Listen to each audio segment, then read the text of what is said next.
దావీదుకి రాసినటువంటి కీర్తన గ్రంథము 51వ అధ్యాయము 1వ వాక్యం నుంచి చివరి వాక్యం వరకు 18 చదువుకుందాం. దేవా, నీ కృప చొప్పున నన్ను కరుణింపుము, నీ వాక్యాల్లో బాహుల్యం చొప్పున నా అతిక్రమములను తుడిచివేయము.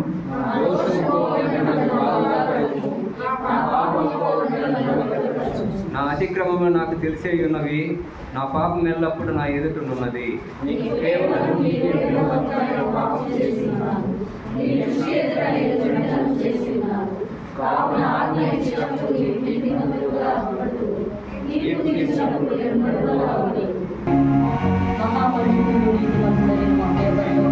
మా నాయన ఘనమైన పాదములకు వేలాది స్తోత్రములు తండ్రి. ఇంతవరకు కీర్తన ద్వారా నా తండ్రి స్తుతి ఆరాధన ద్వారా మహిమ ఘనత ప్రభావాలు మీరు పొందుతున్నారు తండ్రి. నీ బిడ్డలు తీసుకొచ్చిన విధానాన్ని బట్టి స్తోత్రములయ్యా. మా జీవితాల్లో మీరు ఎన్నో మేలులు చేసిన విధానాన్ని బట్టి నీకు కృతజ్ఞతాస్తుతులు చెల్లిస్తున్నాం నాయన. అయా, నీ దాసులను రెండింతల ఆత్మతో అభిషేకించండి. నీ బిడ్డని ప్రభా నీ వాక్కులతో మమ్మల్ని బలపరచండి నాయన. స్తోత్రం నాయన. నీ వాక్యము నా పాదములకు దీపం, నా ప్రోవకు వెలుగైనది ప్రభా. నీకు స్తోత్రం. నీ వాక్యం వెల్లడకు తోడని వెలుగు కలిగిన అది తెలివి లేని వారికి తెలివిచ్చినది ప్రభా. స్తోత్రం. వచ్చిన బిడ్డలందరినీ ప్రభా నీ వాక్యముతో ఆదరించండి, బలపరచండి నాయన. స్తోత్రం. హల్లెలూయా. దేవునికి మహిమ కలుగుగాక. అందరికీ వందనాలు తెలియజేస్తున్నా. ఎంతమంది అయినా కానీ దేవుని స్తుతించి ఆరాధించగల వల్ల చక్కగా మన స్వరమించి మన దేహంతో మన దేవుని ఏం చేయాలి? మహిమపరచాలి, స్తుతించాలి, గణపరచాలి, అన్నీ చేయాలి. మౌనంగా కూర్చోవడానికి అయితే దేవుని యొక్క సన్నిధానంలోకి మనము రాలేదు. ఎందుకు వచ్చినాము? ప్రార్థన చేసేటప్పుడు ప్రార్థన, స్తుతించేటప్పుడు స్తుతి, పాటలు పాడేటప్పుడు పాటలు, వాక్యం చెప్పేటప్పుడు వినాలి. హల్లెలూయా. వింటేనే విన్న వాక్యం ఏడుంటుంది, మైండ్లో ఉంటుంది. అది వింటేనే మనం దాని ప్రకారంగా జీవించవచ్చు. కాబట్టి జాగ్రత్తగా దేవుని యొక్క వాక్యాన్ని వినేటువంటి సమయం వచ్చింది కనుక చాలా జాగ్రత్త వినాలి. ఆ తర్వాత విశాఖపట్నం నుండి మా చెల్లెలు కుటుంబం వచ్చేది. మా గడిచిన వారం చెప్పారు. మరి పాస్టర్ సతీష్ మనందరికీ తెలుసా తెలీదా? అందరికీ తెలుసు. Very good. కాబట్టి ఈ రోజున మనందరినీ కూడా ప్రేమించి మరి ఈ రోజున దేవుని యొక్క సన్నిధానంలో వాక్య పరిచయం చేయాలనుకున్నప్పుడు ప్రేమతో మన ఆహ్వానాన్ని అందించి మరి వాక్య పరిచయం అందించడానికి మన మధ్య ఉన్నారు. చాలా సంతోషము. మరి దేవుని యొక్క వాక్యం అందించేటువంటి సమయంలో జాగ్రత్తగా దేవుని యొక్క వాక్యాన్ని మనమందరూ కూడా శ్రద్ధగా వింటాం. సమయాన్ని దేవునికి అర్పణిస్తాం. దేవుని పరిశుద్ధ నామానికి మహిమ కలుగును గాక. ఆమేన్. దేవుని పరిశుద్ధ నామానికి మహిమ కలుగును గాక. ఆమేన్. హల్లెలూయా. హల్లెలూయా. రక్షకుడు విమోచకుడైనటువంటి క్రీస్తు నామానికి మొట్టమొదటిగా మహిమను చెల్లిస్తున్నాను. అదే రీతిగా స్థానిక దైవ సేవకులకి, వారి కుటుంబానికి నా హృదయపూర్వక వందనాలు. అదే రీతిగా సంఘంలో ఉన్నటువంటి పెద్దలకు, పిల్లలకు అందరికీ కూడా వందనాలు. అందరికీ వందనాలు. అందరూ బాగున్నారా? అందరూ బాగున్నారా అంటున్నాను. అందరూ బాగున్నారా? దేవుని కృపను బట్టి బాగున్నాను. మీరు నన్ను అడగరా? దేవుని మహాకృప, మీ అనుదిన ప్రార్థన, నేను కూడా బాగా ఉన్నాను. హల్లెలూయా. హల్లెలూయా. ఇప్పుడు దేవుని సంగమా చాలా మంది ఈరోజు రాలేదు. ఈరోజు మందిరం సెలవు అనుకున్నాను. రేయి పడిన వానికి మందిరం సెలవు అనుకుని చాలా మంది రాలేదు. ఏది ఏమైనా మనం దేవుని ఆరాధించవలసిన వారమై ఉన్నాం. దేవుని స్తుతించవలసిన వారమై ఉన్నాం. దేవుని సన్నిధిలో ప్రతి ఆదివారం మన భక్తిని నిరూపించుకోవలసిన వారమై ఉన్నాం. ప్రతి ఆదివారం, ప్రతి శుక్రవారం నీ స్థానిక సంఘంలో జరిగేటువంటి ఆరాధన క్రమాన్ని నీవు నీ భక్తి జీవితంలో నిరూపించుకోవాలి. ఆమేన్. హల్లెలూయా. ఎందుకు నిరూపించుకోవాలంటే మీకు ఒక మాట చెప్తాను. ఇప్పుడు స్కూల్స్కి సెలవు. స్కూల్స్ స్టార్ట్ అయిన తర్వాత మీ పిల్లల్ని మీరు స్కూల్కి పంపిస్తారా, ఆడుకోవడానికి పంపిస్తారా? స్కూల్కి పంపిస్తారు. స్కూల్కి పంపించినప్పుడు టీచర్ అటెండెన్స్ వేస్తారు. అటెండెన్స్ వేసిన తర్వాత ఆ వ్యక్తికి ఆ స్కూల్ మానేసిన తర్వాత చదువుతో పాటు కాంట్రాక్ట్ సర్టిఫికెట్ అని ఇస్తారు ఆ వ్యక్తి యొక్క ప్రవర్తన గురించి. అదే సమయంలో ప్రోగ్రెస్ కార్డులో కూడా ఎన్ని రోజులు వచ్చాడు, ఎన్ని రోజులు రాలేదు అనేటువంటి అటెండెన్స్ కూడా ఉంటుంది. ప్రభు సన్నిధిలో కూడా అంతే. నువ్వు వాక్యం ఎంత వింటున్నావు, ఎంత ఆరాధన చేస్తున్నావు, ఎంత కానుకిస్తున్నావు, ఎంత నీ సంఘానికి నువ్వు హాజరు అవుతున్నావు, దేవుడు దాన్ని కూడా లెక్క చూస్తాడు, దానికి కూడా లెక్క అడుగుతాడు. దేవునికి స్తోత్రం. ఆమేన్. హల్లెలూయా. ఇంకా వివరణాత్మకంగా చెప్తున్నాను. నువ్వు ఏ దేవుని మందిరంలో బాప్తిస్మమును తీసుకొని ఏ దేవుని సన్నిధిలో మందిరంలో ప్రతి మొదటి ఆదివారం ఆరాధనలో బల్లను ఆచరిస్తున్నావు, ప్రభు యొక్క రక్తాన్ని, ప్రభు యొక్క శరీరాన్ని నువ్వు స్వీకరిస్తున్నావు, ఆ మందిరంలో మొదట నీ భక్తిని చూపించు. ఆ దేవుని సన్నిధికి నువ్వు రా. దేవుడు నిన్ను దీవించును గాక. ఆమేన్. హల్లెలూయా. ఈరోజు ప్రియ దేవుని సంగమా, దేవుని వాక్యాన్ని దేవుని కృపలో మనం విందాం. హల్లెలూయా. సామెతల గ్రంథం 13వ అధ్యాయం ఒకసారి 19వ వచనాన్ని మనం చదువుకుందాం. ప్రియ దేవుని సంగమా, ఆశ తీరుట ప్రాణమునకు తీపి. అదే రీతిగా 12వ వచనాన్ని కూడా చదువుకుందాం. అదే అధ్యాయం. కోరిక సఫలము కాకుండా చేత హృదయము నొచ్చును. చాలండి. హృదయం వెళ్ళారా, చిన్న ప్రార్థన చేసుకుందాం, కళ్ళు మూసుకుందాం. ప్రేమ కలిగిన తండ్రి, మీ నామమునకు వందనాలు. మీరు నాతో మాట్లాడండి. మీరు నీ సంఘముతో, నీ బిడ్డలతో మీరు మాట్లాడండి. నీ సన్నిధికి వచ్చాను ఈ ఆదివారం. నేనా తండ్రి, ఈ మే మాసం నేను 17వ రోజు నీ సన్నిధిలో ఉన్నాను. మీరు మాతో ఉండండి, కృపతో దీవించండి. వినగలే చెవి, గ్రహించగలే మనస్సు మా అందరికీ దయచేయమని యేసు ఉన్నత నామములో ప్రార్థించి వాక్యమును వినుచున్నాము తండ్రి. ఆమేన్. హల్లెలూయా. ప్రియ దేవుని సంగమా, నాకున్నటువంటి వీక్నెస్ ఏంటంటే వాక్యం బోధిస్తున్నప్పుడు మీరు నన్ను చూడాలి. వాక్యం రిఫరెన్స్ చదివినప్పుడు బైబిల్ చదవాలి. మీరు మీ పక్క వారిని, గోడని, నేలను చూస్తే నేను చెప్తున్న వాక్యం మీకు అర్థం కాలేదేమో అని నాలో పల్స్ డౌన్ అయిపోయింది. మీరు చూడండి. దేవుడు మనందరితో మాట్లాడును గాక. ఆమేన్. చిన్నపిల్లలు ఆడుకుంటారు, వారితో ఏ ఇబ్బంది ఉంటుంది. చిన్నపిల్లలతో ఏ ఇబ్బంది ఉంటుంది, పెద్దోళ్ళతోనే ఇబ్బంది ఉంటుంది. పెద్దోళ్ళతో ఎందుకు ఇబ్బంది అంటే ఆడుకుంటుంటాడు, ఆమె లాగుతాడు, అండ్ లాగినప్పుడు అలా చేస్తాడు. మందిరాన్ని తీసుకొస్తున్నామని తెలిసి ఒక చిన్న చాక్లెట్, ఒక చిన్న బొమ్మ, లేకపోతే ఏదైనా బిస్కెట్ ప్యాకెట్ తీసుకుని వారి చేతిలో పెడితే అది తినేసి గమ్మున పడుకుంటాడు. మన వాక్యం దేవుని సన్నిధిలో మనం ఉంటాం. దేవునికి స్తోత్రం. ఆమేన్. హల్లెలూయా. మనకేంటంటే మందిరానికి వచ్చిన తర్వాత అప్పుడు బిస్కెట్ ప్యాకెట్, బొమ్మ గుర్తొస్తుంది. హల్లెలూయా. కాబట్టి మందిరానికి వచ్చే ముందే అన్ని సిద్ధం చేసుకుని రావాలి. కానుకలు కూడా ఇంట్లోనే సిద్ధం చేసుకుని ప్రార్థన చేసుకుని రావాలి. ఇక్కడికి వచ్చిన తర్వాత అడగడం ఇలాంటివి చేయకూడదు. హల్లెలూయా. హృదయం పెట్టారా, ఇక్కడ సామెతల గ్రంథకర్త జ్ఞాని అయినటువంటి సొలొమోను ఆశ తీరడం ప్రాణములకు తీపి, అదే సమయంలో కోరిక సఫలము కాకుండా చేత హృదయం బాధపడతాది అని వాక్యం సెలవిస్తున్నాను. అయితే ఈరోజు మన ధ్యాన అంశం లేకపోతే మెసేజ్ హెడ్డింగ్ ఏంటంటే న్యాయబద్ధమైన కోరిక లేక కోరిక తీరుట, ఆశ తీరుట. దేవుని ద్వారా మనకున్నటువంటి ఆశను మనం తీర్చుకోవాలి. మనకున్నటువంటి కోరికను మనం తీర్చుకుంటే మన హృదయం ఆనందిస్తుంది. అయితే క్రైస్తవుని యొక్క కోరిక న్యాయబద్ధంగా ఉండాలి. క్రైస్తవుని కోరిక, దేవుని సన్నిధికి వస్తున్నటువంటి మన కోరిక న్యాయబద్ధంగా ఉండాలి. న్యాయబద్ధము కాని కోరికలు ఉంటాయి, న్యాయబద్ధము కాని కోరికలు ఉంటాయి, సరైనటువంటి కోరికలు ఉంటాయి. మీకు అర్థమవడానికి చెప్తున్నాను. నేను ఒక 10th క్లాస్ చదివేటువంటి బిడ్డ ఫైనల్ ఎగ్జామ్ హాల్ టికెట్ తీసుకుని ఎగ్జామ్ రాసి, ఆ ఎగ్జామ్ రాసిన తర్వాత ప్రార్థన చేసుకుంటే ఒక చక్కని మార్కులు వస్తాయి.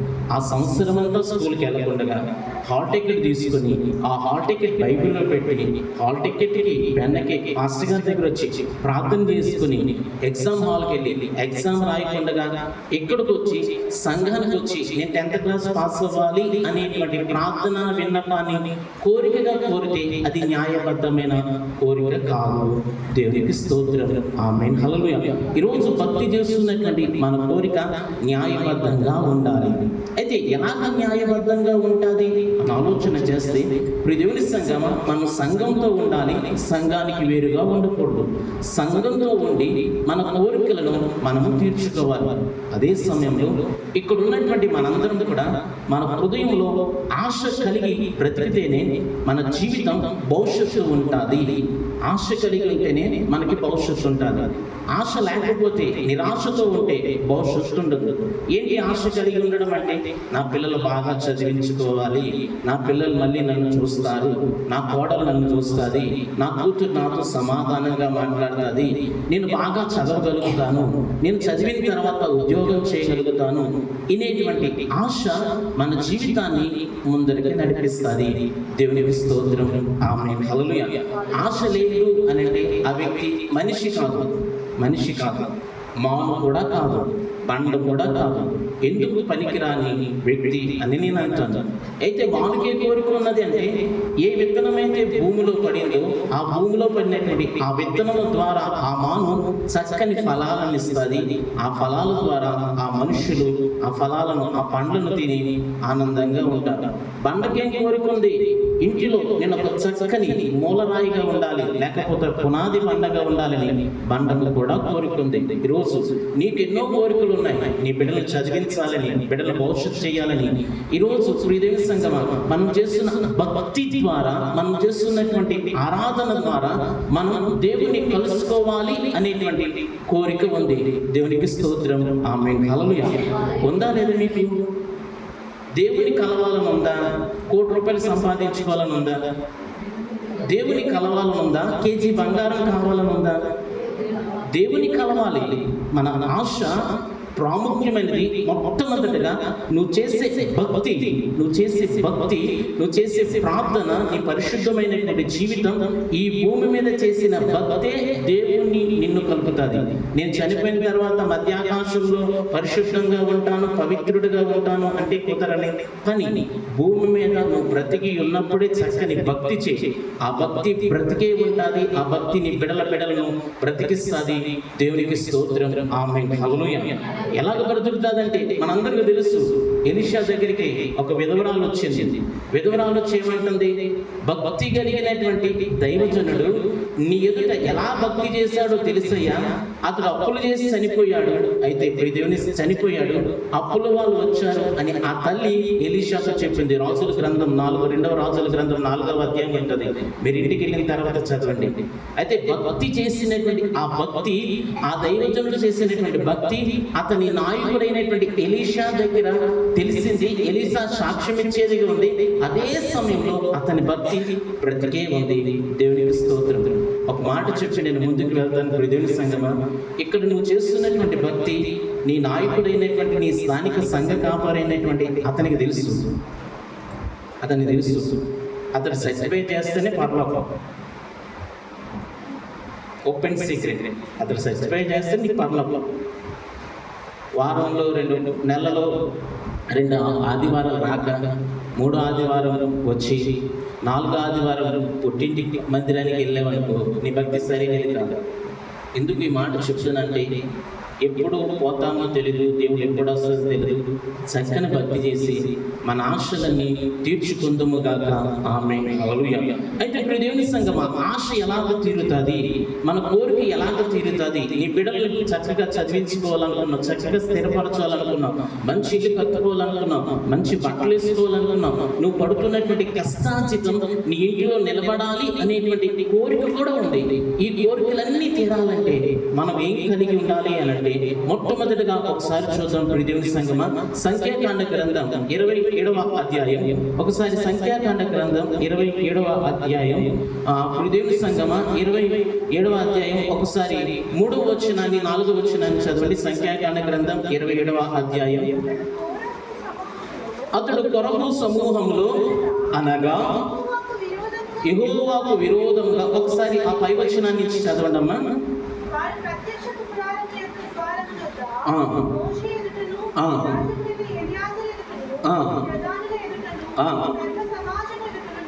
నిలిచి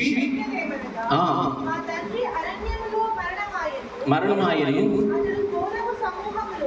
మొదటి వచ్చిన చదవండి అమ్మా. అదే మొదటి వచ్చిన. మనష్షే వంశస్థులలో సెలోపెహదు కుమార్తెలు వచ్చింది. ఇప్పుడు ఇదేం పెట్టారా, 1వ వచనం నుండి ఆఖరి 11వ వచనం వరకు ఉన్నటువంటి సెలోపెహదు కుమార్తెలు 5 ఉన్నారు.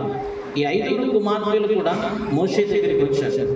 మోషే దగ్గరికి వచ్చి, మా తండ్రికి కుమారుడు లేడు, మా తండ్రి చనిపోయాడు, మా తండ్రి పాపమును బట్టి చనిపోయాడు, అయితే అతడు కరువు సమూహంలో చేరలేదు అని చెప్పి, ఎందుకు వారి ఏ కోరిక కలిగి ఉన్నారు అని అంటే, వాళ్ళ తండ్రి ఏ ఆస్తినైతే సంపాదించాడో ఆ ఆస్తి ఇప్పుడు వాళ్ళు అనుభవించకుండా వెళ్ళిపోతూ ఉన్నది. ఆనాటి కాలంలో అప్పటి వరకు సెలోపెహదు కుమార్తెలు మోషే దగ్గరికి వచ్చి అడిగినంత వరకు కూడా, అప్పటి వరకు కూడా ఇశ్రాయేలీయులలో ఉన్నటువంటి మగ సంతతి ఏ ఇంటిలోనైతే ఉండదో వారి ఆస్తి వారి అన్నదమ్ముల పిల్లలకి, మగ సంతతికి వెళ్ళిపోతూ ఉండేది. అయితే ఇప్పుడు దేవుని సంగమా ఏం జరిగింది అని అంటే, సెలోపెహదు కుమార్తెలు 5 వచ్చి మోషే దగ్గరికి వచ్చి ఏం మాట్లాడుతుందంటే, మా తండ్రి తన పాపమును బట్టి తనకున్నటువంటి పనికిరాని కార్యాన్ని బట్టి చనిపోయాడు, అయితే అతడు కొరహు సమూహంలో చేరలేదు, దాతాను సమూహంలో చేరలేదు, అతడు దేవుని సంఘాన్ని చీల్చినటువంటి వ్యతిరేకతలతో వాళ్ళు చేరలేదు, కానీ వారు నిన్ను అనుసరించి చనిపోయాడు మా తండ్రి. అయితే ఇప్పుడు అతని ఆస్తి మాకు కావాలి, మేము కొంత కష్టంలో నష్టంలో బాధలో ఉన్నాం, అతని ఆస్తి మాకు వస్తే మేము స్థిరపడతాం, మేము బాగుపడతామని సెలోపెహదు కుమార్తెలు మోషేతో చెప్పారు. అయితే మోషే ఏం చేశారంటే ప్రార్థన చేశారు. దేవునికి ప్రార్థన చేయగా అప్పుడు మోషే 5వ వచనంలో ఉంటుంది. ఇప్పుడు దేవుని సంగమం ఒకసారి చదవండి. వారి కొరకు సెలోపెహదు కుమార్తెల కొరకు యెహోవా సన్నిధిని మనవి చేయగా, యెహోవా మోషేతో చెప్తున్నాడు దేవుడు, చెప్పండి, సెలవిచ్చెను కుమార్తెలు చెప్పినది చాలా మంచిది, న్యాయబద్ధమైనది. చాలండి ప్రదేశంలాగా సెలోపెహదు కుమార్తెలకి ఏం కోరిక ఉన్నది అంటే, మా తండ్రి యొక్క ఆస్తిని మేము అనుభవించాలి, మా తండ్రి యొక్క స్వాస్థ్యాన్ని మేము అనుభవించాలి, మా తండ్రి సంపాదించిన స్వాస్థ్యము ద్వారా మేము స్థిరపడాలి, బాగుపడాలి అనేటువంటి కోరిక వారికి ఉన్నది. అయితే ప్రియదేవుని బిడ్డలారా, వారి కోరిక ఎలాగ తీరింది అని ఆలోచన చేస్తే, వాళ్ళ తండ్రి దేవుని సంఘమునకు వ్యతిరేకంగా లేని వ్యక్తులతో కలిసి జీవించాడు. వారి తండ్రి దేవుని సంఘమును చిలిచిన వ్యక్తులతో కలిసి ప్రయాణం చేయలేదు. వారి తండ్రి దేవుడు ఎవరినైతే నాయకుడిగా ఏర్పాటు చేసి అభిషేకించాడో ఆ మోషేని అనుసరిస్తూనే అతడు చనిపోయాడు. ఎందుకు ఈ మాట చెప్తున్నాను తెలుసా ప్రియదేవుని సంఘమా? ఈరోజు సంఘంలో చాలా మంది కోరికలు తీరట్లేదు, చాలా మంది ఆశలు తీరట్లేదు. వారి ఆశలు వారి కోరికలు తీరాలి అని అంటే మొదట నువ్వు సంఘానికి రా, మొదట దేవుని సన్నిధిని అనుభవించు. దేవుడు నిన్ను ఏ సన్నిధిలోనైతే నీకు రక్షణ ఇచ్చాడో, బాప్తిస్మం ఇచ్చాడో, ఏ సన్నిధిలోనైతే నువ్వు ప్రతి ఆదివారం ప్రతి నెల బలను కూర్చుకుంటున్నావో ఆ సన్నిధిలో మొట్టమొదటిగా నీకు ఉన్నటువంటి కోరికను నీ కాపరికి చెప్పు. నీ కాపరికి చెప్పిన తర్వాత నీ కాపరి నీ కొరకు ప్రార్థన చేస్తాడు. నీ కాపరి నీ కొరకు ప్రార్థన చేసినప్పుడు ఆ ప్రార్థన దేవుడు వింటాడు. ఆ ప్రార్థన దేవుడు విని ఆ ప్రార్థనకు జవాబునిచ్చి దేవుడు నీ ద్వారా అనేక మందిని దీవిస్తాడు. దేవునికి స్తోత్రం, ఆమేన్, హల్లెలూయా. హృదయం పెట్టారా? మన కోరిక తీరాలి అంటే రక్షణ పొందుకున్న మందిరాన్ని విడిచిపెట్టకూడదు, నాయకునికి వ్యతిరేకంగా మాట్లాడకూడదు, నాయకునితో కలిసి మనం ముందుకు వెళ్ళాలి. నాయకునితో మనం ఎప్పుడైతే అడుగులు వేస్తూ ఉంటామో అప్పుడు మన కోరిక తీరుతుంది. దేవునికి స్తోత్రం, ఆమేన్, హల్లెలూయా. ఒకసారి మనం ఆలోచన చేద్దాం. మా తండ్రి చనిపోయాడు అని చెప్పొచ్చు. మా తండ్రి కొరహు సంతతిలో చేరలేదు.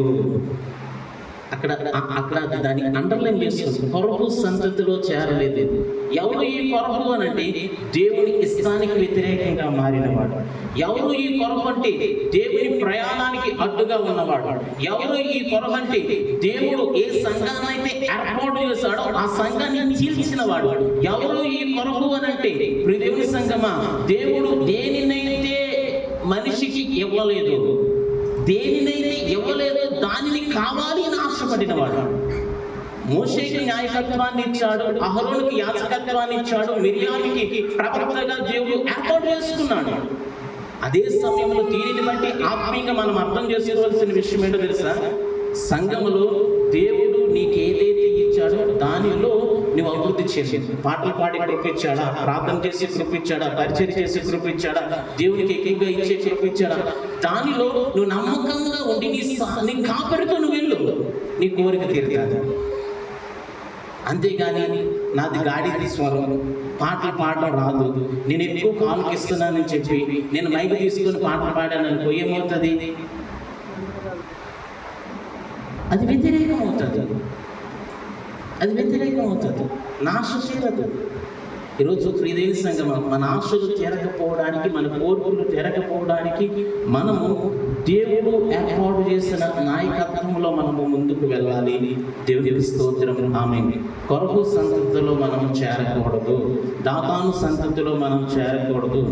ప్రియదేవి సంగమా, ఎప్పుడైతే మన కోరిక తీరాలి అని అంటే నువ్వు చేసేటువంటి భక్తి దేవుని ఎదుట సరైనదిగా ఉండాలి. దేవునికి స్తోత్రం. ఆమేన్. హల్లెలూయా. ఇంకో మాట చెప్తున్నాను, నీ కోరిక తీరాలంటే మొదటగా నీ కాపరికి చెప్పు. కానీ మనం ఏం చెప్తామంటే టీవీ స్పీకర్లో చెప్పు. టీవీ స్పీకర్కి ఫోన్ చేస్తాం. మొదట జలుబు వచ్చింది అనుకోండి, టీవీ స్పీకర్కి ఫోన్ చేస్తాం. 24 గంటలు ప్రార్థన చేస్తాం, ప్రార్థనలు ఉపరాన్ని చేస్తాం. ఇక్కడికి వచ్చిన తర్వాత సాక్ష్యం చెప్తాం. నేను ఫలానా వ్యక్తికి ప్రార్థన విన్నపాన్ని అడిగాను, నాకు జ్వరం తగ్గింది, జలుబు తగ్గింది అంట. జ్వరం 4 రోజుల నుండి పోతుంది, జలుబు 3 రోజుల నుండి పోతుంది. దేవుని సంగమం ఇది కాదు. నీ కోరిక తీరాలంటే సెలోపేతు కుమార్తెలలాగా నీ సంఘముతో నడు, నీ కాపరితో నడు, నీ కాపరితో కలిసి నువ్వు ప్రార్థన చేయి, నీ కాపరితో కలిసి నీ జీవితాన్ని ముందుకు నడిపించుకో. నీ కాపరితో కలిసి నువ్వు ఎప్పుడైతే నీ కోరికలను తీర్చుకుంటావో ఆ భక్తి అనేక మందికి దీవెనకరంగా ఉంటుంది. దేవునికి స్తోత్రం. ఆమేన్. హల్లెలూయా. ఒకసారి 6వ వచనాన్ని చూడండి, ప్రీతి చదవండి. ప్రీతి ఏం పెట్టారా ఒకసారి చేయగా సెలవిచ్చును యుక్తము. అదే రీతిగా 11వ వచనము 2వ లైన్ కింద నుంచి 2వ లైన్ చదవండి ఒకసారి. యెహోవా మోషేకు ఆజ్ఞాపించినట్లు అది ఇశ్రాయేలీయులకు విధింపబడిన కట్టడ. చూసారా, దేవుని సంఘముతో ఉన్నటువంటి సెలోపేతు కుమార్తెల ద్వారా దేవుడు ఒక కొత్త చట్టాన్ని తీసుకుని వచ్చాడు. ఆస్తిలో స్త్రీలకు కూడా వాట ఎన్టీ రామారావు వాళ్ళు రాలేదు, బైబిల్లో ఉన్న వాక్యాల ద్వారా వచ్చింది. అర్థమైందా? బైబిల్ చదివితే లోకంలో ఏది జరిగింది, ఏది వచ్చింది అనేది మనకు తెలుస్తుంది. మొట్టమొదటిగా నీ కోరిక తీరాలంటే నీ సంఘముతో ఉండు, నీ కాపురితో ఉండు, నీ సంఘముతో ప్రార్థన చేయి, నీ కాపురితో ప్రార్థన చేయి. ప్రతిని సంఘాన్ని చీల్చుకొని వెళ్ళిపోయిన వ్యక్తులతో కానీ, సంఘానికి వ్యతిరేకంగా మాట్లాడే వ్యక్తులతో కానీ, సంఘ క్షేమమును కోరని వ్యక్తులతో కానీ మనం సహవాసం చేస్తే మన కోరిక తీరదు. దేవునికి స్తోత్రం. ఆమేన్. తల్లిదండ్రులకు ఈరోజు మంచి జీవితంలో ఉండొచ్చు, ఇల్లు ఉండొచ్చు, ఉద్యోగం ఉండొచ్చు, కొంత బ్యాంక్ బ్యాలెన్స్ ఉండొచ్చు, బంగారం ఉండొచ్చు. అయితే మన తర్వాత మన పిల్లల కోరికలు కూడా తీరాలంటే ఈరోజు నువ్వు దేవుని సన్నిధిలో నీ సంఘముతో నీ కాపులతో నడిచిన నాడు నీ కోరిక తీరును గాక. ఆమేన్. హల్లెలూయా. నువ్వు సంపాదించిన బంగారం వెళ్ళిపోతుంది, నువ్వు సంపాదించిన ఆస్తి వెళ్ళిపోతుంది, నువ్వు కట్టిన ఇల్లు కూలిపోతుంది. నువ్వు చేసే భక్తి కానీ, నువ్వు సంఘముతో ఉన్నటువంటి జీవితం కానీ ఎన్నడూ ఏది కూడా చెదరగొట్టలేదు. దేవునికి మహిమ కలుగును గాక. ఆమేన్. హల్లెలూయా. కోరిక తీరుట ప్రాణమునకు, కోరిక తీరకపోవటం హృదయమునొచ్చును. ఆశ తీరుట ప్రాణమునకు తీపి. ఆశ తీరుట ప్రాణమునకు తీపి అంటే సంతోషము. మీకు ఎవరైనా మీ పిల్లలు పాస్ అయ్యారనుకోండి, మీరు నోట్లో పంచదార వేస్తారా లేకపోతే కారం వేస్తారా? మిరపపొడి వేస్తారా? పంచదార వేస్తారు. అంటే ఇందుకు సంతోషం, ఆనందం, దీవెన. నీ సంతోషాన్ని వ్యక్తపరిచేటువంటి జీవితం, నీ సంతోషాన్ని వ్యక్తపరిచేటువంటి క్రియ. కాబట్టి మన ఆశ తీరాలి అని అంటే మనము ఎవరితో ఉండాలి? టీవీతో ఉండాలి, మొబైల్లో ఉండాలి, వాట్సాప్లో ఉండాలి, సంఘముతో ఉండాలి, సంఘ కాపరితో ఉండాలి, సంఘం క్షేమాన్ని కోరుకునే వ్యక్తులతో ఉండాలి. సంఘాన్ని చీల్చని వ్యక్తులతో, మనం సంఘాన్ని చీల్చే వ్యక్తులతో స్నేహం చేయకూడదు. సంఘానికి వ్యతిరేకంగా మాట్లాడే వారితో మనం ఉండకూడదు. ఎవరైనా సంఘానికి వ్యతిరేకంగా మాట్లాడినా సరే ఆ ఊరుకోక అది కాదు అని నీవు సర్ది చెప్పి నీ సంఘ క్షేమాన్ని కోరుకొని, ఈ గుంపు ఆ రోజు ఇశ్రాయేలు గుంపు ఎలాగైతే ఐగుప్తులో నుండి కనానుకు వెళ్ళడానికి ఎలాగైతే కనానుకు వెళ్ళిందో అదే రీతిగా ఈ ఇశ్రాయేలు గుంపుకు సాదృశ్యముగా ఉన్నటువంటి ఈ గుంపు ఆత్మ సంబంధమైనటువంటి యాత్రను మనం చేస్తున్నాం. లోకము అనేటువంటి కనాను నుంచి పరలోకము అనేటువంటి ఐగుప్తు నుండి పరలోకము అనేటువంటి కనానుకు మనం ప్రయాణం చేస్తున్నాం. ఈ ప్రయాణంలో నీ కోరికలు తీరాలి. నీ బిడ్డలు చక్కగా చదివించాలని కోరుకుంది, చక్కని వస్త్రాలని వేసుకోవాలని కోరుకుంది, 3 పూటల చక్కగా భోజనం చేయాలని కోరుకుంది, మంచి గృహాన్ని కట్టుకోవాలని కోరుకుంది, నీ బిడ్డలు చక్కగా స్థిరపరచాలని కోరుకుంది. ఈ కోరికలన్నీ చెడ్డవి అని నేను అన్నాను, ఈ ఆశలన్నీ చెడ్డవే నేను అన్నాను, మంచివే. అయితే ప్రియదేవుని బిడ్డలారా, ఈ ఆశలన్నీ తీరాలంటే సంఘంకి రా. ప్రతి ఆదివారం దేవుని మందిరానికి రా. ప్రతి ఆదివారం నీకున్న అవసరతలు నీ కాపరికి చెప్పు, నీకున్నటువంటి ఇబ్బందులు నీ కాపరికి చెప్పు. నీ కాపరి నిన్ను ఆత్మీయంగా నడిపిస్తాడు, ఆత్మీయంగా పోషిస్తాడు. ఎలాగ వెళ్ళాలి, ఎలాగ ఉండాలి అనేది కాపరికి మాత్రమే తెలుసు. దేవుని స్తోత్రం, ఆమేన్, హల్లెలూయా. దాతాను అభిరాము కొరకు గుంపులో మనము చేరకూడదు. కొరకు యాజకత్వాన్ని కోరుకున్నాడు. దాతాను అభిరాము సంఘాన్ని చేర్చడానికి కొరకు సహకారులుగా ఉన్నాడు. దాతాను అనేవాడు, అభిరాము అనేవాడు కొరకుకి సహకారులుగా ఉన్నారు. దేవుని స్తోత్రం. ప్రియదేవుని సంగమా, వాళ్ళతో మనము ఉండకుందుము కాక. దేవునికి స్తోత్రం, ఆమేన్, హల్లెలూయా. మొదటిది సంఘముతో ఉండాలి, సంఘాన్ని క్షేమమును కోరుకునే వ్యక్తులతో ఉండాలి. రెండవదిగా చూద్దాం ప్రియదేవుని బిడ్డలారా, మొదటి యోహాను పత్రిక 5వ అధ్యాయం ఒకసారి 13వ వచనాన్ని చదువుకుందాం. దేవుని కుమారుని నామమందు విశ్వాసముంచు మీరు నిత్య జీవము కలవారని తెలుసుకున్నట్లు రాయిచున్నాను. ఆయనను బట్టి, దేవుని బట్టి, యేసు ప్రభుని బట్టి మనకు కలిగిన ధైర్యం ఏదనగా, ఆయన యొక్క ఇష్టానుసారంగా, ఆయన చిత్తానుసారంగా మనము ఏది అడిగినను ఆయన మన మనవి ఆలకించునన్నదే. దేవుని స్తోత్రం. ప్రియదేవుని బిడ్డలారా, 13వ వచనం అంటున్నాడు, దేవుని కుమారుడు నామమందు విశ్వాసముంచిన మీరు నిత్య జీవము గలవారని తెలుసుకొనినట్లు.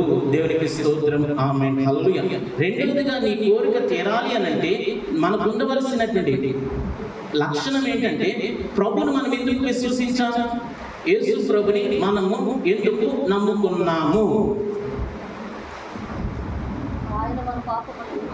అలాంటి తెలియదు, చదువుకున్న మీకు అర్థం కదా.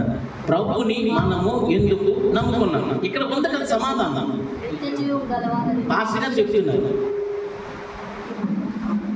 కానీ మనం దేనికి అనుకున్నాంటే, ఏసాం దగ్గరికి వచ్చాం, జ్వరం తాకలేదు, ఏసాం దగ్గరికి వచ్చాం, పునాది లేదు, ఏసాం దగ్గరికి వచ్చాం, శనక్కాయ పంట సరిగ్గా రాలేదు, ఏసాం దగ్గరికి వచ్చాం, క్రాకించి తాగలేకపోతున్నాం, ఏసాం దగ్గరికి వచ్చాం, మా పిల్లకి పెళ్ళి అవ్వట్లేదు, ఏసాం దగ్గరికి వచ్చాము, ఇంకా మేము బాగుపడలేదు, ఏసాం దగ్గరికి వచ్చాం, వాన పడిపోయింది, ఈరోజు మందిరానికి రావడం అవ్వలేదు, ఇల్లు అలుక్కోలేదు, గొర్రె పేడేయలేదు అని అనుకుంటాం.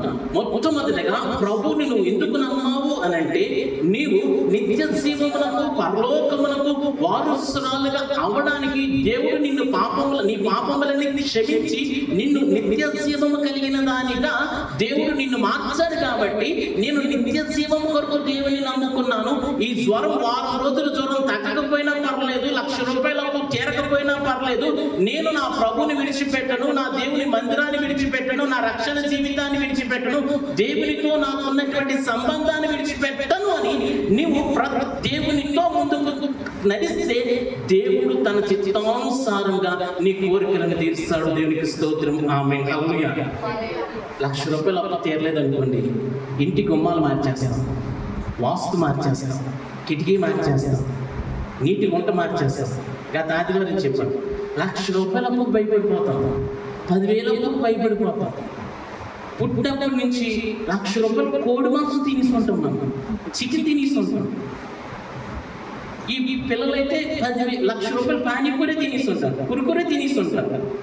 1,00,000 రూపాయల అప్పుకు భయపడిపోతాం. ప్రభుని విడిచిపెట్టేస్తాం, ఆరాధన చేయడం మర్చిపోతాం, ప్రార్థన చేయడం మర్చిపోతాం, ఉపవాసం ఉండడం మర్చిపోతాం, ప్రభుకి దశభాగ్యం ఇవ్వడం కూడా మర్చిపోతాం.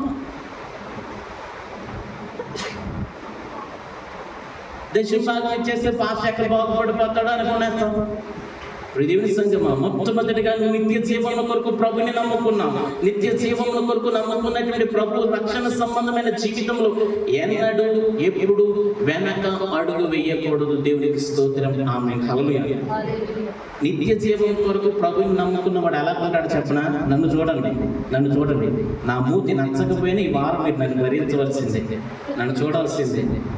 నిత్య జీవముల కొరకు వారసైన వాడు ఎలాగుంటాడు తెలుసా? తన ఊపిరిలో ప్రాణం ఉన్నంత వరకు ప్రతి ఆదివారం, ప్రతి శుక్రవారం మందిరంలో జరుగుతున్న కార్యక్రమములకు క్రమముగా వచ్చేవాడిగా ఉంటాడు. దేవునికి స్తోత్రం. ఆమేన్. హల్లెలూయా. నడుచుకుంటైనా వస్తాడు, వాక్కుంటైనా వస్తాడు, దొర్లుకుంటైనా వస్తాడు. దేవుణ్ణి విడిచిపెట్టడానికి ఇష్టపడడు. దేవుని సంగమా, నువ్వు ఆశీర్వదింపబడకపోవడానికి వాస్తువులు లేదు, అంత క్రీస్తులోనే ఉంది. యేసు నీ జీవితాన్ని ఆశీర్వదించాలి. గుమ్మాలు నీ జీవితానికి ఆశీర్వాదం రాదు, రంగురాలు నీ జీవితానికి ఆశీర్వాదం రాదు. నీకున్నటువంటి ఆశీర్వాదం, నీకున్నటువంటి కోరికలు జరగకపోవడానికి ప్రభువా, నేను ఎంత బాధ వచ్చినా, ఎంత అనారోగ్యం వచ్చినా, ఎంత ఇబ్బంది వచ్చినా నేను నిన్ను విడిచిపెట్టను ప్రభా, నిన్నే స్తుతిస్తాను ప్రభా. యోగులాగా మన విశ్వాసాన్ని పెంచుకోవాలి. దేవునికి స్తోత్రం. ఆమేన్. హల్లెలూయా. కానీ 3 దినాలు జ్వరం వచ్చిందనుకో, మనకు వచ్చినటువంటి ఆ శ్రమను యోగుతో పోల్చుకుంటాం. యోగులాగా దేవుడు నన్ను బాగా కొట్టేశాడండి, బాగా శోధించాడండి అన్నాడు. యోగు పూజు దేశంలో ధనవంతుడు, డబ్బున్నవాడు కాదు, ధనవంతుడు అంటే ఇప్పుడు మీరు చదువుతున్నప్పుడు ప్రపంచ కుబేరులో ధనవంతులు జాబితా తీస్తున్నారు కదా, రిలయన్స్ అంబానీ, అలా ఆ ఊరిలో అంతోడు ధనవంతుడు. ఆ ధనవంతుడు ఒక్క రోజులో పిల్లలు చచ్చిపోయారు. ఆ ధనవంతుడికి ఒక్క రోజులో అనారోగ్యం వచ్చింది. ఆ ధనవంతుడికి ఒక్క రోజులో పనులు విడిచిపెట్టేసేసారు. ఒక్క రోజులో తనకున్నటువంటి ధనమంతా కొలాప్స్ అయిపోయింది. ఆఖరికి తనకున్నటువంటి ఆరోగ్యం కూడా నెక్స్ట్ డే వెళ్ళిపోయింది. అయినా ఆయన అంటున్నాడు, దేవుడు ఇచ్చాడు, దేవుడు తీసుకున్నాడు, స్తుతి కలుగునుగా. అంటే యోబు ఏం చేసినట్టే స్తుతిస్తున్నాడు. నేను నిత్య జీవంలో వారసుడిగా దేవుడు నన్ను చేస్తాడు. ఈ ఆస్తి ఉంటే ఎంత, ఈ పిల్లలు ఉంటే ఎంత, ఈ భార్య ఉంటే ఎంత, ఈ స్నేహితులు ఉంటే ఎంత, ఎవరు ఉన్నా ఎవరు లేకపోయినా నేను నిత్య జీవంలో కొరకు తండ్రిని స్తుతిస్తాను. పరలోకంలో ప్రతిరోజు ప్రతి ప్రభు దగ్గరికి వెళ్ళిన తర్వాత తండ్రి దేవా నా సర్వం నీవయ్యా అని ఎక్కడ స్తుతించడానికి కాదు, ఇది ప్రాక్టికల్. పరలోకంలో ప్రభుని స్తుతించడానికి దేవుడు మనల్ని ఎన్నిక చేసుకున్నాడు. దేవునికి స్తోత్రం. ఆమేన్. అందుకొరకు నేను దేవుని నమ్ముకున్నాను అని ఎప్పుడైతే నీ కష్టకాలంలో దేవుడు తన చిత్తాన్ని నా పట్ల జరిగిస్తాడు అని నీకు నువ్వు తెలుసుకోవాలి. ఆ మాట ఒకసారి చదవండి, ఒకసారి 13 వచనాన్ని. దేవుని కుమారు నామమందు విశ్వాసం ఉంచు మీరు నిత్య జీవము గలవారని తెలుసుకొనున్నట్లు. అంటే అక్కడ ప్రజలు సంఘం ఏమి తెలుసుకోవట్లేదని అంటే నేను నిత్య జీవానికి వెళ్తానని తెలుసుకోవట్లేదు. వాక్య అమరిక, అక్షరాల అమరిక పరిశుద్ధాత్మ దేవుడు తన భక్తుల ద్వారా ఎంత ముచ్చటిగా చేర్చాడు చూడండి. మనిషి ఏం తెలుసుకోవట్లేదంటే ప్రభు నమ్ముకుంటే జ్వరం తగ్గిపోతాయి, ప్రభు నమ్ముకుంటే పిల్లలు పెళ్ళి అయిపోద్ది, ప్రభు నమ్ముకుంటే దేనికి పోతుంది, ప్రభు నమ్ముకుంటే ఉద్యోగం వచ్చేస్తుంది, ప్రభు నమ్ముకుంటే డిఏ వచ్చేస్తుంది, ప్రభు నమ్ముకుంటే కళ్ళద్దా లేకుండా నేను బైబిల్ చదువుతాను, ప్రభు నమ్ముకుంటే నాకు ఉన్నటువంటి ఎంటుకలు పెరుగుతాయి. ఈరోజే కాదు, ఆ రోజు నుంచి కూడా ఉన్నారు, ఈ బ్యాచ్. అది అలా కంటిన్యూ అవుతూనే ఉంది. అందుకని యోహాను దేవుని రొమ్మును ఆనుకున్న యోహాను రాసిన పత్రికలు అంటున్నారు, మీరు నిత్య జీవము గలవారని తెలుసుకున్నట్లు. నిత్య జీవం గలవారు, నిత్యము ప్రభువుతో జీవించేటువంటి జీవితం కొరకు ప్రభువును మీరు నమ్మారు, అది మీరు తెలుసుకోండి. తర్వాత మీకు కావలసినవన్నీ ఆయన ఇస్తాడు. ఆయన తన గుప్పిలిని విప్పి ప్రతి జీవి కోరికను, ప్రతి జీవి యొక్క ఆకలిని తీరుస్తున్నాడు. నీకు కావలసిన ఆశను ఆయన తీర్చలేడా? తీర్చగలుగుతాడు. మన తండ్రి సమాధానమైన వాడు, మన తండ్రి ప్రేమ కలిగిన వాడు, మన యేసయ్య న్యాయబద్ధమైన వాడు. న్యాయబద్ధమైనటువంటి కోరికను ఆయన ఖచ్చితంగా తీరుస్తాడు. దేవుని సంగమా, కాబట్టి బాధపడకండి. నిత్య జీవం కొరకు దేవుని నమ్మాను. ఎన్ని ఇబ్బందులు వచ్చినా ప్రభువుని నేను విడిచిపెట్టండి. వారం రోజులు జ్వరం వచ్చిందంటే మందిరాన్ని మానేస్తాం, బైబిల్ చదవడం మానేస్తాం, ప్రభుని స్తుతించడం మానేస్తాం. ప్రభువుతో మన అవినాభావ సంబంధాన్ని, ప్రభువుతో మనకు ఉన్నటువంటి ఆ బంధాన్ని విడిచిపెట్టేస్తాం. దేవునితో నీకున్న బంధాన్ని విడిచిపెట్టదు. నేను నిత్య జీవం కొరకు నేనున్నాను, నిత్య జీవం కొరకు దేవుడు నన్ను ఎన్నిక చేసుకున్నాడు అని నిన్ను గురించి నువ్వు తెలుసుకో. దేవుడు నీ కోరికలన్నీ తీర్చును గాక. ఆమేన్. హల్లెలూయా, హల్లెలూయా, హల్లెలూయా, హల్లెలూయా. మొదటిసారి మీరు ఎలా చెప్పారంటే హల్లెలూయా అంటే ఎలవయ్యా అన్నట్టు చెప్పారు. హల్లెలూయా అని ఒకసారి మీ భాషగా చెప్పగానే మీరు రెట్టింపు ఉత్సాహంతో చెప్పాలి. హల్లెలూయా, హల్లెలూయా, హల్లెలూయా. మొదటిగా మన కోరిక తీరాలంటే మనం ఎవరితో ఉండాలి? సంఘంతో ఉండాలి. కొరకుతో ఉండకూడదు. కొరకుకి సహకరించే వ్యక్తులతో మనం ఉండకూడదు. సంఘాన్ని తీర్చే వ్యక్తులతో ఉండకూడదు. సంఘం మీద నిందలు వేసే వారితో ఉండకూడదు. సేవకుల మీద నిందలు వేసే వారితో ఉండకూడదు. ఈరోజు సేవకుల మీద నిందేస్తా, రేపు నీ మీద నిందేస్తా. అంటే నా గురించి చెప్పినోడు నీ గురించి చెప్పడా? నీ గురించి చెప్పినోడు నీ పక్కనాడు గురించి చెప్పడా?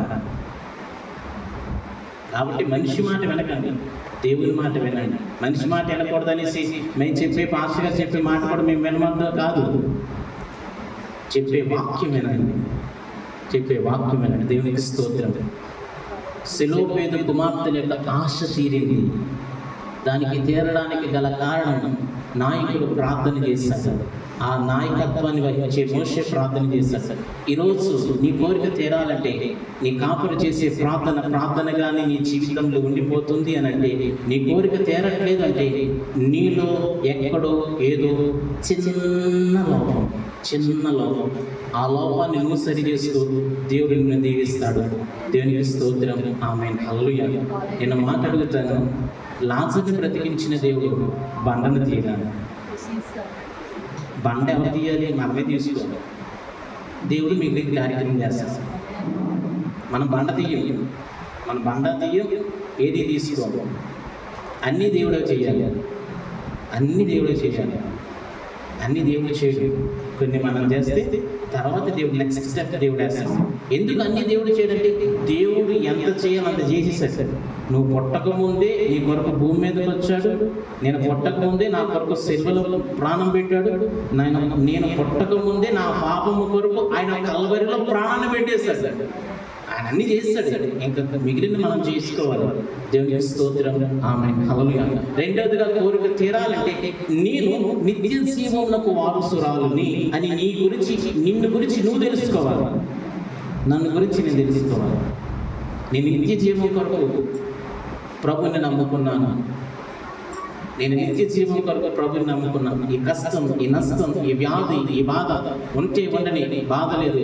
నేను నిత్య జీవనకు వారసురాలినని మనల్ని గురించి మనం తెలుసుకున్నప్పుడు దేవుని బిడ్డ ఖచ్చితంగా దేవుడు మనల్ని దీవించునుగాక.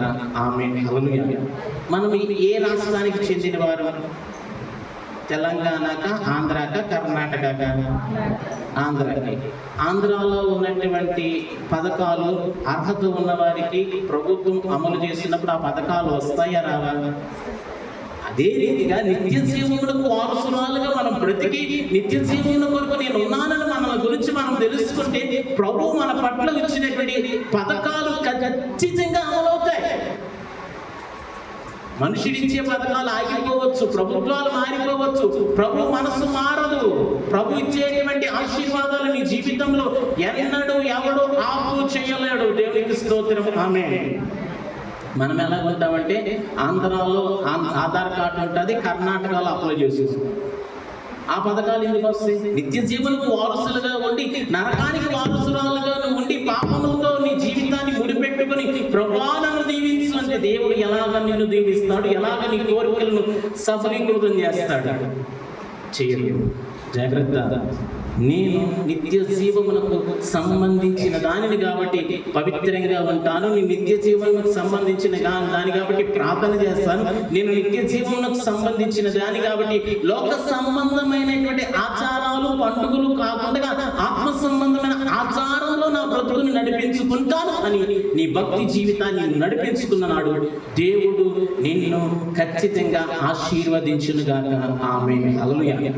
మనం ఏంటంటే రంగులు రాసుకునే వాళ్ళతో రంగులు రాసేసుకుంటాం, ర్యాకీ కట్టుకునే వాళ్ళతో ర్యాకీ కట్టేసుకుంటాం, టపాసులు లిగించే వాళ్ళతో టపాసులు లిగించేస్తాం, గుమ్మాలు మార్చే వాళ్ళతో గుమ్మాలు మార్చేస్తాం.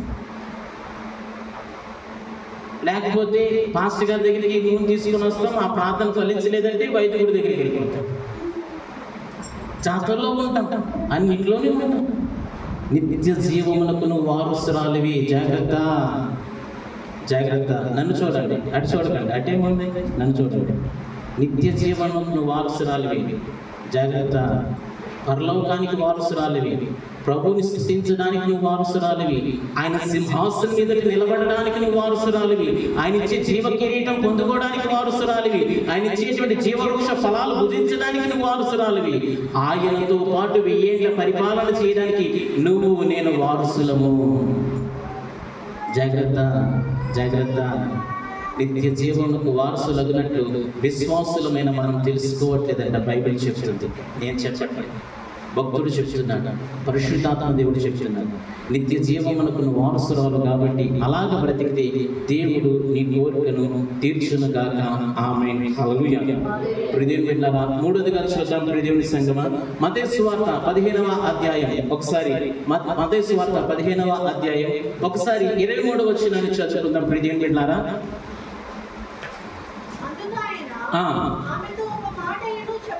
చెప్పలేదు.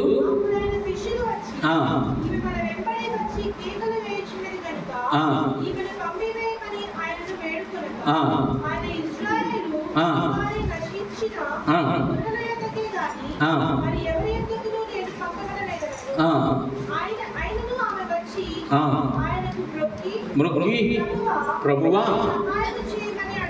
అయినను ఆమె వచ్చి ప్రభువా నాకు సహాయం చేయి. మత్తయి సువార్త 15వ అధ్యాయం 21 నుండి 28 వరకు ఉన్నటువంటి సందర్భాన్ని నేను చెప్తున్నాను. కనాను స్త్రీ అనేటువంటి ఒక స్త్రీ ఉంది. ఆ మత్తయి సువార్త నూతన నిబంధనలో 16వ పేజీ, 15వ అధ్యాయం 16వ పేజీలో ఉన్నది. దయచేసి మీరు చూడండి. ప్రియదేవుని బిడ్డలారా, ఒక కనాను స్త్రీ వచ్చింది. ఆమె కుమార్తె దెయ్యం పట్టింది. ఆ కుమార్తె దెయ్యం పట్టింది. నా కూతుర్ని విడిపించు, నా కూతుర్ని స్వస్థపరచని కనాను స్త్రీ ప్రభుతో చెప్తుంది. యేసు ప్రభుతో చెప్తుంది. మీకు అర్థమవడానికి ప్రభు చెప్తున్నాడు. యేసు ప్రభుతో చెప్తుంది. యేసు ప్రభు దగ్గరికి కేకలు వేస్తుంది. అయితే ఆయన శిష్యులు వచ్చి ఏమంటున్నారంటే, ఆమెను పంపించే, ఆమెకున్న ఆ కోరికను తీర్చి పంపించే అని అన్నప్పుడు ప్రభు ఏమన్నాడంటే, ఇశ్రాయేల్ ప్రజల కొరకు వచ్చాను, నేను రొట్టెలు కుక్కలకి వేయను అని ప్రభు మాట్లాడాడు. ఆ సందర్భం అంటే అందులో ఉంటుంది, మీరు చదువుకోండి.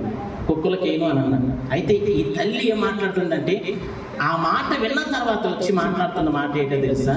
ప్రభు కాకపోతే నాకు దిక్కు ఎవరయ్యా అన్నట్టుగా మాట్లాడుతుంది. ఎందుకు ఈ మాట చెప్తున్నానో తెలుసా? దేవుని సంగమా, నీ కోరికలు తీరాలి అని అన్నప్పుడు, ప్రభుని నువ్వు వెంబడిస్తున్నప్పుడు, ప్రభుని నువ్వు ఆరాధిస్తున్నప్పుడు, ప్రభు సన్నిధికి నువ్వు వస్తున్నప్పుడు, ప్రభుతో నీ జీవితాన్ని ముడిపెట్టుకున్నప్పుడు, నిత్య జీవనకు వారసులుగా నీ జీవితాన్ని ముందరికి నడిపిస్తున్నప్పుడు కొన్ని అవమానాలు వస్తాయి. అవమానాల్లో ప్రభుని ఆరాధించు, అవమానాల్లో ప్రభుని వెంబడించు, అవమానాల్లో ప్రభుని విడిచిపెట్టద్దు. ప్రభు దగ్గరికి వెళ్ళాం, జ్వరం తగ్గలేదు. రక్షకుడు యేసు ప్రభు దగ్గరికి సంవత్సరం అవుతుంది, వ్యాధి తగ్గలేదు. 10 సంవత్సరాలైంది, ఇల్లు కట్టలేదు.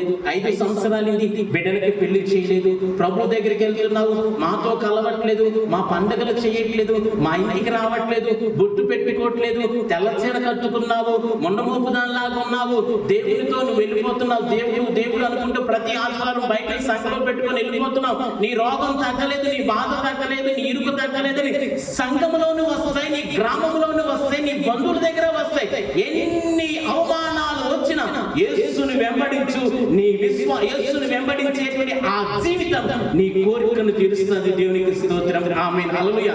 ఆ యేసుని వెంబడించే జీవితం ఎవరిని నొప్పిస్తావో తెలుసా? అదే అధ్యాయంలో ప్రియదేవుని బిడ్డలారా, ఒకసారి 28వ వచనాన్ని ఒకసారి చదువుదాం. ప్రియదేవుని బిడ్డలారా, అందుకు యేసు, అమ్మా నీ విశ్వాసం చాలా గొప్పది, నువ్వు కోరినట్టే చాలండి. చూసారా, నీ విశ్వాసాన్ని నీ భర్తలు మెచ్చుకోరు, ఒక్కొక్కసారి నీ విశ్వాసాన్ని నీ పిల్లలు మెచ్చుకోరు, నీ విశ్వాసాన్ని నీ భార్య మెచ్చుకోరు, నీ విశ్వాసాన్ని నీ స్నేహితులు మెచ్చుకోరు, నీ విశ్వాసాన్ని నీ సంఘంలో ఉన్నటువంటి వారు మెచ్చుకోరు. కానీ నీ విశ్వాసాన్ని మెచ్చుకునేవాడు ఒకడున్నాడు, ఆయనే యేసుక్రీస్తు ప్రభు. ఆమేన్. హల్లెలూయా. అవమానాలు వస్తున్నాయా? బాధపడద్దు, దేవుడు ఉన్నాడు. అపనిందలు వస్తున్నాయా? బాధపడద్దు, యేసు నిన్ను చూస్తున్నాడు, యేసు నిన్ను చూస్తున్నాడు. ఆయన చూసిన దేవుడు ఆయన నీ కోరికలను సఫలీకృతం చేయును గాక. ఆమేన్. హల్లెలూయా. కాబట్టి బాధపడద్దు, నీ కోరిక ఖచ్చితంగా దేవుడు తీరుస్తాడు. అయితే కొంత సమయం పడుతుంది. ప్రభువులో ఉండు, ప్రభుతో ఉండు, సంఘముతో ఉండు, సేవకునితో ఉండు. నీ కోరికలని ఆయన తీర్చును గాక.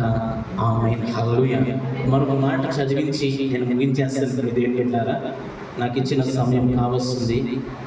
ఆశ తీరుట ప్రాణమునకు తీపి. కోరిక తీరాలి అంటే మొట్టమొదటిగా సంఘంతో ఉండాలి. సంఘానికి వ్యతిరేకమైన వ్యక్తులతో మనం ఉండకూడదు, సంఘాన్ని తీర్చే వ్యక్తులతో మనం ఉండకూడదు. రెండవదిగా కోరిక తీరాలి అంటే నేను నిత్య జీవం కొరకు ప్రభు నన్ను నడిపించాడు. ఈ వ్యాధి ద్వారా నేను దేవుని తెలుసుకున్నాను, ఈ వ్యాధి ఉన్నా లేకపోయినా నేను నిత్య జీవనకు వారసురాలని అని మనం ఉన్నప్పుడు దేవుడు మన కోరికను తీరుస్తాడు. మూడవదిగా ఇదేం పెట్టాలి, బాధపడద్దు. బాధపడద్దు. 1 సంవత్సరం, 2 సంవత్సరాలు, 3 సంవత్సరాలు, 10 సంవత్సరాలు, ఎన్ని సంవత్సరాలైనా సరే నీ కోరికను దేవుడు తీర్చగలుగుతాడు. ఎన్ని అవమానాలు వచ్చినా ప్రభుని వెంబడించడం మానద్దు. ఒక మాట చెప్పి ఒక మాట చదివించి నేను ముగించేస్తాను. ఈ రోజుకి నా వయసు దరిదాపుగా 45 సంవత్సరాలు కావస్తుంది. ఎందుకు ఈ మాట చెప్తానంటే, నా తండ్రి ముఖం ఫోటోలో చూశాను. నా ఊహ తెలియనప్పుడే మా నాన్నగారు చనిపోయారు. ఆ రోజు నుంచి ఈ రోజు వరకు దేవుళ్ళలోనే పెంచారు, దేవుడు మమ్మల్ని నడిపించాడు. ఏ రోజు లోక సంబంధమైన పండుగల ఆచారాలు మేము చేయలేదు. ఈరోజు మహానగరంలో దేవుని మహిమ కొరకు చెప్తున్నాను. ఒకరి దగ్గర చేయి చాచకుండా బ్రతుకుతున్నామంటే దేవుని కృప. దేవుని మహిమ కొరకు చెప్తున్నాను. ఎందుకు ఈ మాట చెప్తున్నానంటే మీరు బలపడతారు. ఈరోజు అప్పు తీరలేదు, బాధ లేదు, అది వచ్చింది ఇది వచ్చింది, బాధపడకండి. దేవుడు మీకు తల్లిదండ్రులు ఇచ్చాడు, చక్కన ఎంతో కొంత మీకు అంతో కొంత స్థిరాస్తిని ఇచ్చాడు. ఎందుకు బాధపడతారు? ఎందుకు ప్రభుని విడిచిపెట్టేస్తారు? ప్రభుని తెలుసుకున్న తర్వాత ఆయనలో ఉన్నటువంటి ఆయనను రుచి చూసిన తర్వాత ఎందుకు మీరు ప్రభుని విడిచిపెట్టేస్తున్నారు? అవమానాలకి, అపనిందలకి ఎందుకు భయపడుతున్నారు? భయపడవలసిన పని లేదు. నీ ప్రతి అవమానము, ప్రతి నిందను ఆయన పూదండగా మార్చునుగాక. ఆమేన్. హల్లెలూయా. ఆయన చూస్తున్నాను. కాబట్టి బాధపడద్దు. ఒక మాట చదివిస్తాను. ప్రియదేవుని బిడ్డలారా, 106వ కీర్తన. ప్రియదేవుని బిడ్డలారా, 106వ కీర్తన ఒకసారి 13, 14 వచనాలు చదువుకుందాం.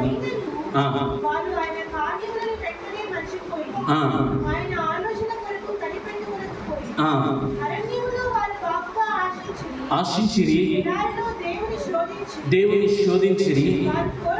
వారు వారు కోరినది ఆయన వారికి ఇచ్చెను, అయినను వారి ప్రాణములకు ఆయన క్షీణత కలగజేసిన దేవునికి స్తోత్రం. ఇశ్రాయేలు గుంపు గురించి ప్రియదేవుని సంగమ, ఐగుప్తులో నుండి కనానుకు ప్రయాణం వెళ్తున్నటువంటి ఇశ్రాయేలు గుంపు గురించి కీర్తనకారుడు రాస్తున్నాడు. ఏమని రాస్తున్నాడు తెలుసా? వారికి మాంసం కావాలన్నారు, దేవుడు మాంసం ఇచ్చాడు. కీరకాయలు కావాలన్నారు, దేవుడు కీరకాయలు ఇచ్చాడు. నీళ్లు కావాలన్నారు, నీళ్లు ఇచ్చాడు. అన్నింటినీ దేవుడు ఇచ్చాడు. అయితే వారి కోరినది ఆయన వారికి ఇచ్చిన కోరిక, దేవుడు ఎన్ని కోరికలు వారు తీర్చినా, దేవుడు వారి కోరినవన్నీ తీర్చిన, వారి ఆశలు ఎన్ని దేవుడు తీర్చిన, ఆయన చేసిన మేలు మరచిపోయి దేవుని తిరిగి శోధించి వేధించి అన్నిటినీ సంపాదించుకొని వాటిని అనుభవించలేకుండా చచ్చిపోయారు. ఆ భోజనం చేసి గొంతుకుల్లో కాదు ముక్కుల్లోకి వచ్చేసేసి, ముక్కుల్లోకి వచ్చిన వెంటనే దేవుడు వచ్చేసింది, చచ్చిపోయింది. ఎందుకు ఈ మాట చెప్తున్నా తెలుసా? ప్రియదేవుని సంగమా, మన కోరికలు తీరిన తర్వాత దేవునికి కృతజ్ఞులుగా బ్రతకాలి, దేవుని స్తుతించేవారిగా బ్రతకాలి, దేవుని ఆరాధించేవారిగా బ్రతకాలి, దేవునితో కలుసుకునేవారిగా బ్రతకాలి. దేవునితోనే మన జీవితం ముందుకు నడిపించేవారిగా, దేవునికి కృతజ్ఞుడిగా బ్రతకు, కృతజ్ఞుడిగా బ్రతుకు, కృతజ్ఞుడిగా బ్రతుకు. కృతజ్ఞుడిగా బ్రతికావా ఆయన మహిమ కొరకు ఉంటావు. కృతజ్ఞత హీనురాలుగా బ్రతికావా ఆయన మహిమ కొరకే ఉంటావు. అయితే అక్కడ నీ ద్వారా అనేక మంది ఒక పాఠాన్ని నేర్చుకుంటారు. ఏంటి ఆ పాఠం అంటే, పలానా సతీష్ కృతజ్ఞుడిగా బ్రతికాడు కాబట్టి ఇంకను రెట్టింపు ఆశీర్వాదాన్ని నేను సంపాదించుకుంటాను. పలానా సతీష్ కృతజ్ఞత హీనుడిగా బ్రతికాడు కాబట్టి నేను ఎలాగ బ్రతకను. ఇంకా అర్థం అవడానికి చెప్పాలంటే, నీ ఇంట్లో భోజనం ఉంటుంది, నీ ఒంటిలో ఆరోగ్యం ఉండదు. తినడానికి ట్యాబ్లెట్ వేసుకోవాలి, అరగడానికి ట్యాబ్లెట్ వేసుకోవాలి, అరిగింది బయటికి రావడానికి కూడా ట్యాబ్లెట్ వేసుకోవాలి. నీ జీర్ణాశయాన్ని, నీ అవయములను కలగజేసేసి దేవుని చేతులు. అందుకని అంటున్నాడు, ఆయనను వారి ప్రాణములకు ఆయన క్షీణత కలగజేసాను, క్షీణత కలగజేసాను. దేవునికి స్తోత్రం. ఆమేన్. నేను బాగా ప్రార్థన చేస్తున్నా, ఉపవాసం చేస్తున్నాను, కన్నీరు కారుస్తున్నాను కాబట్టి సంఘంతో లేకపోయినా సరే, ఎవరితో లేకపోయినా నా కోరికలన్నీ తీరుతున్నాయి, నా కాపరికి నేను చెప్పకపోయినా సరే నా ప్రార్థన దేవుడు వింటున్నాడని నువ్వు అనుకుంటున్నావేమో. ఆయన ఎలా వింటున్నాడు తెలుసా? మీకు చంటి పిల్లోడు ఉన్నాడు, ఉదయం నుంచి సాయంత్రం వరకు ఆడు మీ షర్ట్ పట్టుకొని ఏడ్చి ఏడ్చి ఏడ్చి ఏడ్చి ఏడ్చి ఏడ్చి నాకు అది కావాలి, అది కావాలి, అది కావాలన్నప్పుడు మీరు ఏం చేస్తారు? పోరా అని కొనేసి ఇచ్చేస్తారు, పో అని ఇచ్చేస్తారు. అలాగే కొన్ని కొన్ని ప్రభు దగ్గర సంపాదించుకుంటాం, కానీ వాటిని అనుభవించలేకపోతాం.